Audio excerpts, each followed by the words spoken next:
Konec junija letos je bilo registriranih 42.398 brezposelnih oseb, kar pomeni, da je stopnja brezposelnosti približno 4%. Zato Slovenija med državami Evropske unije spada med tiste, ki imajo rekordno nizko brezposelnost. Starajoče se prebivalstvo in manj mladih v delovno aktivni starosti namreč otežujeta zapolnjevanje prostih del. Podjetja se pogosto zatečejo k tujim delavcem. Tujih delavcev je pri nas že okoli 15%. Delodajalci torej opozarjajo, da vse bolj na zaposlovanje vplivajo slabi demografski trendi, kadra preprosto ni oziroma ni dovolj glede na aktualne potrebe. Na ministrstvu so sicer zadovoljni. Drži, da imamo zgodovinsko najnižjo stopnjo brezposelnosti že več let, vsaj 2 leti. In še zadnji podatki kažejo, da je še medletno v zadnjih 12 mesecih ta brezposelnost še padla, kar je še posebej pozitivno, da je za približno 10% padla brezposelnost starejših od 55 let in za več kot 10% padla brezposelnost med dolgotrajno brezposelnimi, torej tistimi, ki so več kot 1 leto brezposelni.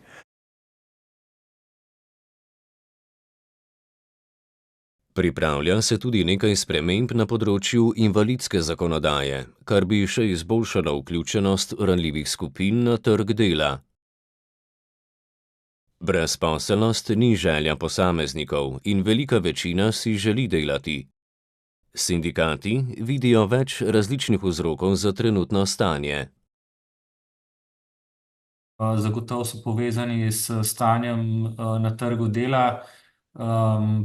Povpraševanja po delavcih je vedno več, baby boom generacija se upokojuje, na nek način so bolj privlačni tudi, marsikje tudi pogoji za zaposlovanje, tudi plače rastejo v zadnjem obdobju, tako da jaz sem prepričan, da en kup teh razlogov je pripeljalo do tega, da je brezposelnost v tem trenutku tako nizka kot. Na Zavodu za zaposlovanje izvajajo veliko aktivnosti, kar je pripeljalo do najnižjega števila brezposelnosti v juniju. Največ prostih delovnih mest pa je s področja izobraževanja, zdravstva in socialnega varstva ter gradbeništva. Pričakujejo več nihanj v gibanju brezposelnosti, ki je posledica sezonskega dotoka brezposelnih po izteku zaposlitev za določen čas ter izteku statusov študentov in nekaterih sezonskih del. Nekatere druge oblike zaposlitev naj ne bi imele vpliva na nizko brezposelnost. Zdaj tiste oblike dela, ki se ne opravljajo na podlagi pogodbe o zaposlitvi, tiste vsaj na to registrirano brezposelnost ne vplivajo, druga tudi število zaposlenih se povečuje, tako da jaz sem prepričan, da vsaj en del tistih, ki so morda v preteklosti, ko je bilo stanje na trgu dela drugačno, opravljali delo po kakšnih drugih pravnih podlagah, so bili v zadnjem obdobju zagotovo tudi zaposleni na podlagi pogodbe o zaposlitvi.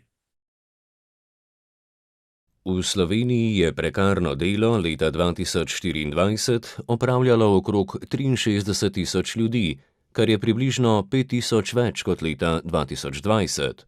Slaba polovica je študentskega dela, ki je najbolj razširjena prekarna oblika. Še leta 2021 smo imeli več kot 74.000 brezposelnih, ko je bil vrhunec pandemije. Danes na delo čaka več kot 30.000 ljudi manj.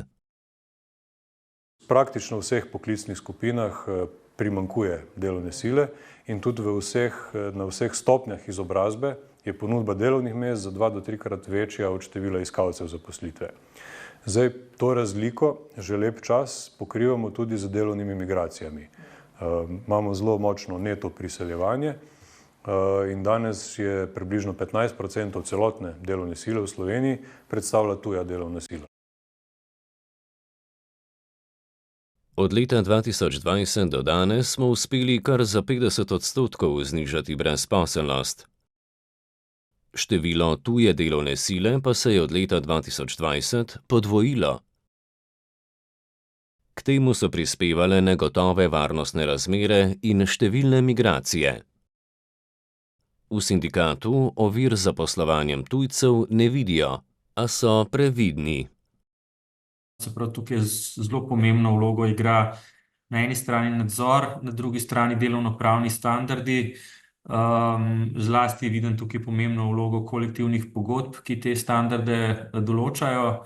Tako da, če so tukaj pravila enaka za vse in so tudi spoštovana, potem jaz tukaj načeloma ne vidim težav v tem, če se na teh področjih zaposlujejo tudi tujci, vkolikor seveda ni kandidatov pač domačih, ki bi ta delovna mesta zasedala. Med tujci, ki so se v zadnjem času zaposlili, je največ ljudi iz Nepala, ki jih je zdaj v Sloveniji približno 1200. Seveda pa so med tujimi državljani še vedno najbolj zastopani državljani Bosne in Hercegovine, približno 71.300, Srbije okoli 16.800, Kosova približno 15.600, Hrvaške okoli 10.600 in Severne Makedonije približno 9.900. Večina jih dela na takšnih delovnih mestih, kjer se kader težko dobi.